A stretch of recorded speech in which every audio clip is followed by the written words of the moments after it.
வணக்கம் மக்களே, நான் உங்கள் டாக்டர் யோகேஷ் தான் பேசுகிறேன். நான் தளபதி விஜய் அண்ணாவுக்கு ஒரு 2 வேண்டுகோள் வைக்கிறேன். அதுக்காக தான் இந்த பதிவு போடுறேன். என்னை பொறுத்த வரைக்கும் நான் நெஞ்சினிலே ஷாஜகான் படத்துலேருந்து ஃபேன் அவருக்கு. இன்றைக்கு வரைக்கும் சினிமாவில் அவரோட ஃபேன் தான். பட் தமிழக வெற்றி கழகத்தில் இருக்கனான்னு கேட்டால் இல்லை. பட் அதுக்காக இந்த பதிவு நான் போடல. உங்கள் எல்லாருக்கும் தெரியும் கரூரில் எவ்வளோ பெரிய பிரச்சனை ஆச்சுன்னு. அதை விமர்சனம் பண்ணி பல பதிவுகள் வந்துடுச்சு. இப்போ இந்த பதிவு அதுக்கான பதிவு இல்லை. என்னை பொறுத்த வரைக்கும் ஒரு சில சமயங்கள் அந்தமாரி நடக்க தான் செய்யும். இதுக்கு முன்னாடியே நடந்திருக்கு. அது துரதிர்ஷ்டவசமானது அப்படின்னாலும் அந்தமாரி நடந்திருக்கு, நடக்க தான் செய்யுது. பட் அதை கடந்து அடுத்தது என்ன பண்ணணும் அப்படி விஜய் அண்ணா அப்படின்றதுக்காக தான் இந்த பதிவு. நான் 2 சொல்ல வரேன். அதுக்கு முன்னாடி முதல்ல நீங்கள் சொல்கிற மாதிரியே திமுககாரனே அதை பண்ணியிருக்கான், வேண்டே பழி வாங்கியிருந்தா கூட ஒரு ஆளுங்கட்சியில் இருக்கவன் இன்னொரு ஆள் வளர்கிறதுக்கு தன்னால் தடுக்க என்னெல்லாம் பண்ண முடியுமோ அதெல்லாம் இதுக்கு முன்னாடியும் பண்ணியிருக்கானுங்க, இதுக்கு மேலேயும் பண்ணுவாங்க. அதுதான் அரசியல். அதை அண்ணாமலை தெளிவாக புரிஞ்சுக்கணும். அடுத்தவங்களை மட்டுமே நம்ம ப்ளேம் பண்ணிவிட்டு அப்படி கடந்து போயிட முடியாது.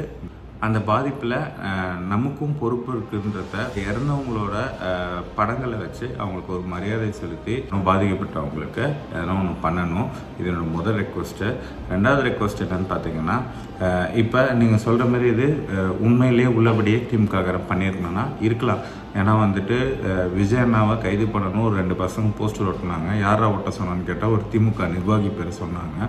அந்த 2 பேரில் இன்றைக்கி ஒரு ஆள் உயிரோடு இல்லை. இது எந்த ஒரு மீடியாலையுமே அதை பெருசாக காமிக்கவும் இல்லை, சொல்லவும் இல்லை. அந்தளவுக்கு தான் இன்றைக்கி மீடியாவும் இருக்குது, அரசியலும் இருக்குது.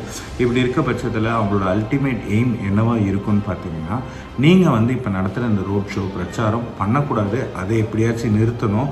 அது பண்ணிக்கிட்டே இருந்தால் ஒரு கண்ணாமின்னு வளர்ந்துருவார், நமக்கு பெரிய ஆப்பா வச்சுருவாருன்றது தான் அவங்களோட பயமாக இருக்கும். அதுக்காக தான் இந்த மாதிரி எதனா பண்ணி இருந்தால் பண்ணி இருக்கலாம். ஒருவேளை அவங்க அதனால தான் பண்ணாங்க அப்படின்னா, இப்போ நீங்கள் எடுத்திருக்க முடிவு இதுக்கு மேலே வருங்காலத்தில் இப்போ நீங்கள் போட்டு வச்சுருந்த ஷெட்யூலில் இருக்கிற இந்த ரோட் ஷோவை கேன்சல் பண்ணது ஒரு தவறான முடிவாக இருக்கும். அதை தான் அவங்க எதிர்பார்த்து ஒரு வேளை அதை பண்ணியிருந்தாங்கன்னா அவங்க எதிர்பார்த்த ரிசல்ட்டு நீங்கள் அவங்களுக்கு கொடுத்துட்டீங்கன்னு தான் சொல்லணும். அதனால் என்னோடய ரெக்வஸ்ட் என்னென்னா நீங்கள் உங்கள் ரோட் ஷோவை கண்டினியூ பண்ணணும்.